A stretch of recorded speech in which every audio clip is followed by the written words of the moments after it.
Assalamualaikum warahmatullahi wabarakatuh. Perkenalkan, nama saya Suci Ainur Fitria Ramadanti, NPM 100-417-119.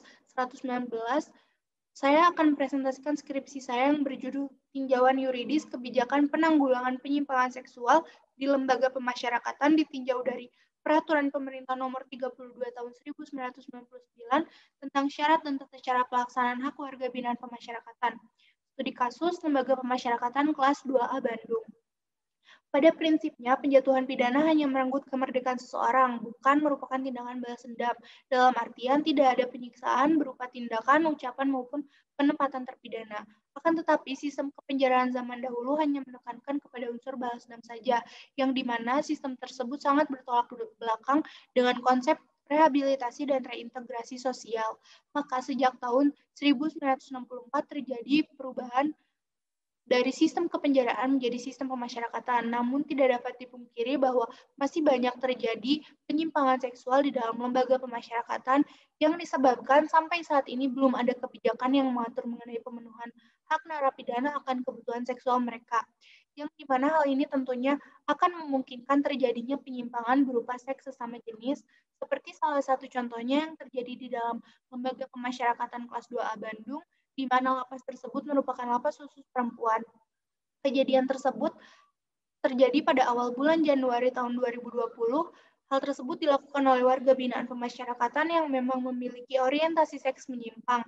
Setelah peristiwa tersebut, korban yang berinisial VA yang juga merupakan warga binaan langsung melaporkan tindakan tersebut kepada ibunya dan juga petugas lapas. Identifikasi masalah adalah bagaimana upaya penanggulangan yang dilakukan oleh Lembaga Pemasyarakatan Wanita kelas 2A Bandung dalam mencegah dan menindaklanjuti penyimpangan seksual yang dilakukan oleh warga binaan pemasyarakatan serta faktor apa saja yang menyebabkan terjadinya penyimpangan seksual sesama jenis di dalam lembaga pemasyarakatan. Penanggulangan yang dilakukan oleh lembaga pemasyarakatan untuk mencegah adanya penyimpangan seksual adalah dengan cara memberikan cuti mengunjungi keluarga seperti yang diatur dalam pasal 41 PP nomor 32 tahun 1999. Salah satu substansi bagi cuti mengunjungi keluarga adalah narapidana telah harus menjalani 1/2 dari masa pidananya dengan masa pidana paling singkat 12 bulan. Upaya penanggulangan lain adalah dilakukannya pembinaan kerohanian atau keagamaan yang dilakukan dengan cara memberikan kajian mengenai kemungkinan terjadinya orientasi seks menyimpang. Adapun upaya yang dilakukan oleh lembaga pemasyarakatan saat mengetahui terdapat percobaan pelecehan seksual adalah dengan mengadakan sidang tim penyelamat pemasyarakatan atau sidang TPP yang kemudian narapidana yang melakukan tindakan pelecehan tersebut pun dimasukkan ke dalam sel isolasi selama seminggu dan juga mendapatkan register F, yang dimana itu akan mempengaruhi hak warga binaan terhadap remisi, grasi, kunjungan, pembebasan bersyarat, cuti bersyarat, dan juga pembebasan bersyarat, cuti menjelang bebas, dan juga cuti mengunjungi keluarga. Adapun faktor yang menyebabkan penyimpangan seksual sesama jenis oleh warga binaan pemasyarakatan adalah ada 4 faktor yang menyebabkan seseorang itu cenderung menjadi bagian dari LGBT. Yang pertama adalah faktor keluarga, faktor pergaulan dan lingkungan, faktor biologis, faktor moral dan akhlak, faktor pengetahuan agama yang lemah.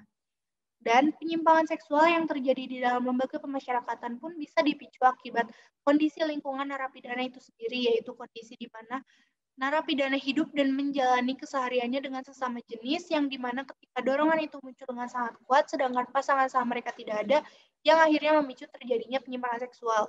Faktor penyebab lain juga bisa dikarenakan kapasitas lapas yang sudah overload, yang dimana menyebabkan para warga binaan harus tidur dengan berdesakan, yang menyebabkan timbulnya dorongan seksual karena hasrat biologisnya yang tidak dapat tersalurkan. Selain itu, faktor lain yang menyebabkan penyimpangan seksual adalah faktor genetik dan juga faktor lingkungan. Kesimpulan, upaya yang dilakukan oleh lembaga pemasyarakatan untuk mencegah dan menanggulangi penyimpangan di lembaga pemasyarakatan adalah dengan cara memberikan cuti mengunjungi keluarga yang diberikan selama 2 kali 24 jam yang diberikan kepada narapidana yang telah menjalani setengah dari masa pidananya dengan masa pidana paling singkat 12 bulan dan melakukan pembinaan berupa kajian kerohanian atau keagamaan. dan juga faktor yang dapat memicu terjadinya penyimpangan seksual di dalam lembaga pemasyarakatan yaitu faktor pergaulan dan lingkungan, faktor biologis, dan faktor pengetahuan agama yang lemah.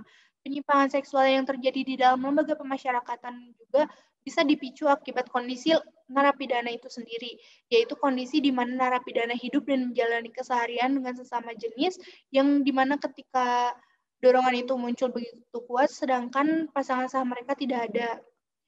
Sekian presentasi dari saya.